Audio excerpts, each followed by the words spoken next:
नमस्कार बच्चों, Hindi learning channel में आपका स्वागत है। जो आज हम पढ़ेंगे शिक्षा निदेशालय की वर्कशीट नंबर 54, विषय हिंदी। और आज का हमारा टॉपिक होगा रचना के आधार पर वाक्य भेद। क्लास 10वीं 11 नवंबर 2020 की ये वर्कशीट है। सबसे पहले बच्चों अपना यहाँ पे नाम लिखें और यहाँ पे अपने कक्षा अध्यापक का नाम लिखें। बच्चों, आज जैसा कि हम ऊपर बता चुके हैं कि व्याकरण में हमारा टॉपिक रहेगा रचना के आधार पर वाक्य भेद। बच्चों, जैसा कि आप जानते हैं कि ऐसा सार्थक शब्द समूह जो व्यवस्थित हो तथा पूरा आशय या अर्थ प्रकट करता है, वह वाक्य कहलाता है।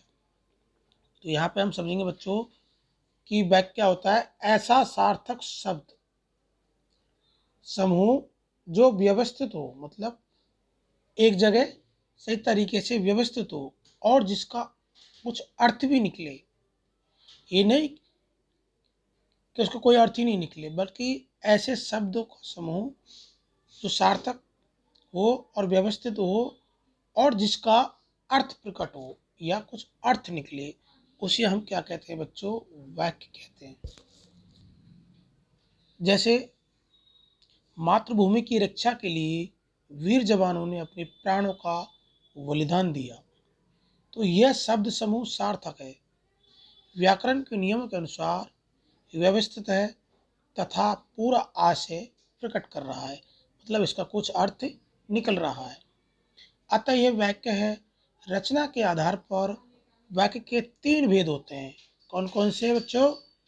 पहला सरल वाक्य, दूसरा संयुक्त वाक्य और तीसरा है मिश्र वाक्य या मिश्रित वाक्य कह सकते हैं इसको। तो पहला पढ़ेंगे हम बच्चों सरल वाक्य। जैसा बच्चों नाम से ही आपको पता लग रहा है, सरल। सरल क्या होता है? मतलब एक तरह से साधारण। जिन वाक्यों में एक मुख्य क्रिया हो उसे सरल वाक्य या साधारण वाक्य कहते हैं। जिसमें क्या हो, यहाँ पे देखना होगा मुख्य क्रिया एक ही। जैसे इसमें उदाहरण दिया हुआ है, आज सुहानी धूप खिली हुई है। दूसरा, बच्चे बारिश में नहा रहे हैं। तीसरा उदाहरण है, बच्चा हंसा। यहाँ ध्यान रखें कि क्रियापदों की संख्या 1, 2 या अनेक हो सकती है। जैसे पहले और दूसरे वाक्य में 3 क्रियापद हैं। पहले और दूसरे वाक्य में कितनी है? 3। जैसे खिली हुई है। दूसरे में जैसे नहा रहे हैं। तीसरा, अंतिम वाक्य में सिर्फ एक है, किंतु इन सभी में मुख्य क्रिया क्या है? एक ही है। जैसे खिलना, पहले वाक्य में क्या है? ये मुख्य क्रिया है खिलना। दूसरे में नहाना और तीसरा है हंसना।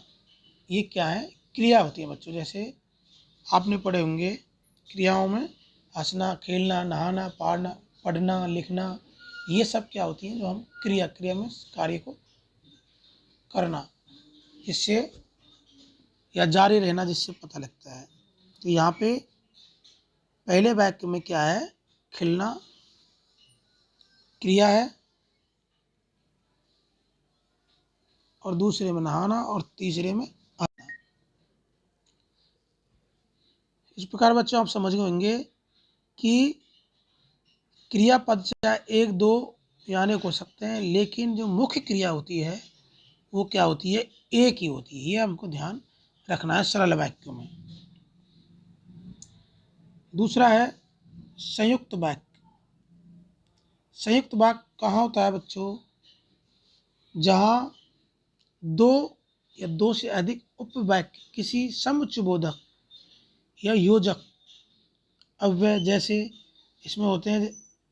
जैसे कौन कौन से होते हैं? और, तथा, इसलिए, परंतु, किंतु अथवा नहीं हो, अन्यथा, वरना ये शब्द से जुड़े होते हैं। ये संयुक्त वाक्य कहलाते हैं।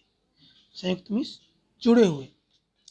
या दो या दो से जो अधिक उपवाक्य हैं वो क्या होते हैं, एक योजक होते हैं, एक जुड़े हुए होते हैं। और वो किन से जुड़े हुए होते हैं, इन अव्ययों से। जैसे इसमें दिया हुआ है और हो या तथा हो, इसलिए, परंतु, एवं, किंतु, या, अथवा, नहीं तो, अन्यथा, वरना, इन शब्दों से ये दोनों उपवाक्य जुड़े हुए होते हैं।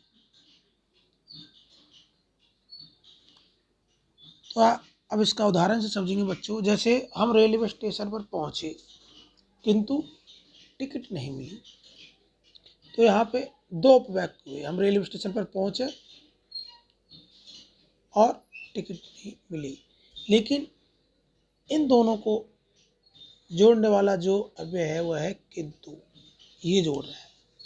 तो यहाँ पे कौन सा वाक्य होगा, संयुक्त वाक्य। जैसे दूसरा है तुम पढ़ लो या टीवी देख लो, तो यहाँ पे जो या शब्द ये दोनों उपवाक्यों को जोड़ रहा है, इसलिए संयुक्त वाक्य। तीसरा है बारिश हो गई वरना मैं खेल में जीत जाता, तो यहाँ पे वरना अव्यय से ये दोनों उपवाक्य जुड़े हुए हैं, इसलिए यहाँ पर संयुक्त वाक्य है। तीसरा है बच्चों मिश्र वाक्य।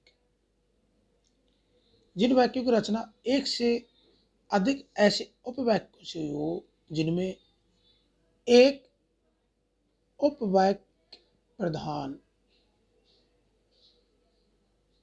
और अन्य क्या हो, गौण हो, उन्हें मिश्रित वाक्य कहते हैं। इसमें क्या होता है,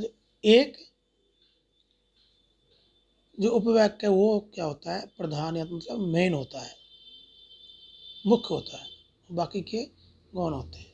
जैसे यह वही व्यक्ति है जिसने कल बच्चे को बचाया था, तो इसमें मेन जो उपवाक्य है, प्रधान वाक्य है, वह है यह वही व्यक्ति है जिसने कल बच्चे को बचाया था। तो यहाँ पे हम इसे समझ सकते हैं कि जैसे पहला कोई शब्द हो, आगे उस शब्द से रिलेटेड और कोई शब्द हमें उसका आभास हो, तो वहाँ पे होता है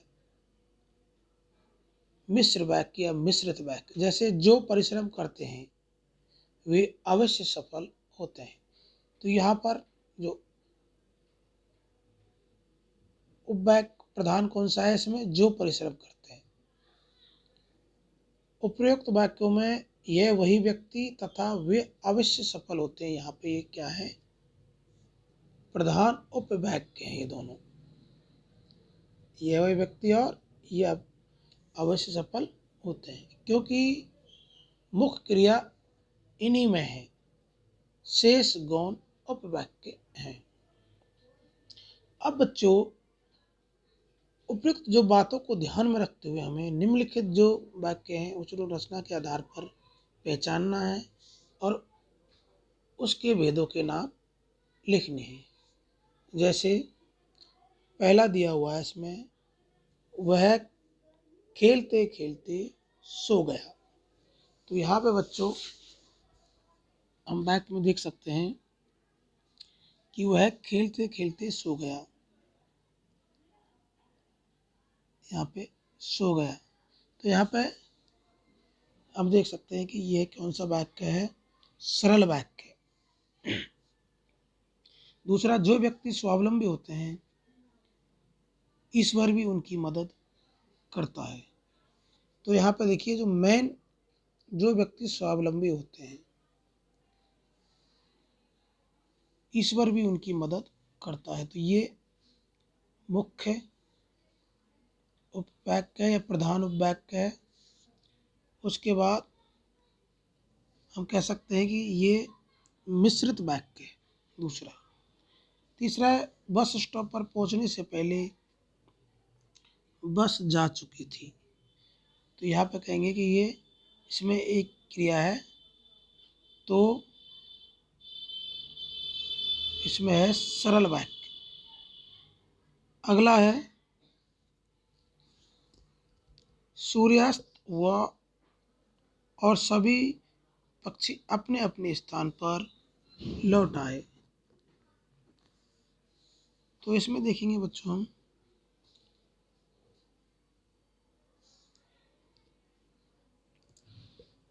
जो अव्यय का प्रयोग हुआ है, जो जोड़ रहा है, जो शब्द है वो और, तो ये शब्द कहाँ पे कौन से वाक्य में आते हैं? संयुक्त वाक्य में। तो यहाँ पे ये कौन सा वाक्य है? संयुक्त वाक्य।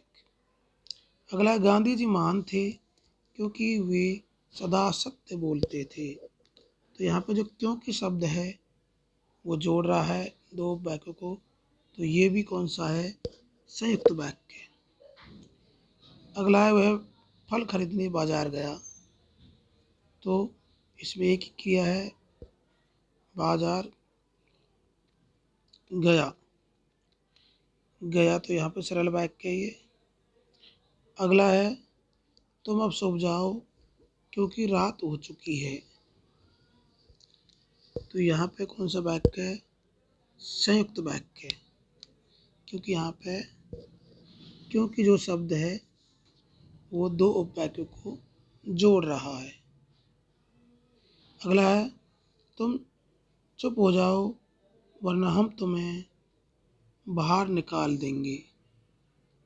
तो यहाँ पे जो शब्द है, दो शब्दों को जो जोड़ रहा है, वाक्यों को जोड़ रहा है, वह है वरना। तो यहाँ पे भी कौन सा है? संयुक्त वाक्य। वह गाते हुए विद्यालय जाता है। तो इससे हम कह सकते हैं कि ये सरल वाक्य है, सीधा। यदि आप उनसे मिलना चाहते हैं तो आपको प्रतीक्षा करनी पड़ेगी। यदि आप उनसे मिलना चाहते हैं तो इसमें मेन जो प्रधान उपवाक्य ये है, यदि आप उनसे मिलना चाहते हैं तो आपको प्रतीक्षा करनी पड़ेगी। इस तरह बच्चों, अगर आपने हमारा हिंदी लर्निंग चैनल सब्सक्राइब किया है तो सब्सक्राइब करें और ये वीडियो अपने दोस्तों को शेयर करें और कोरोना के नियमों का पालन करते हुए 2 गज अथवा 6 फीट की शारीरिक दूरी का पालन करें। धन्यवाद।